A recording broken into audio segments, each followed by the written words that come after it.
What would you like said about you at your funeral? Or, if you were to write your own eulogy and you could have only 3 sentences, no big flowery speeches allowed, please, what would you want to say? If I were to write what I hope might be said about me, those 3 sentences would include: 1, that I was able to render service of worth to my fellow man.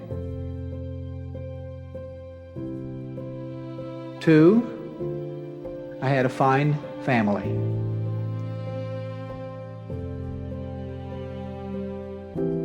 3, I evidenced unshakable faith in God and lived accordingly.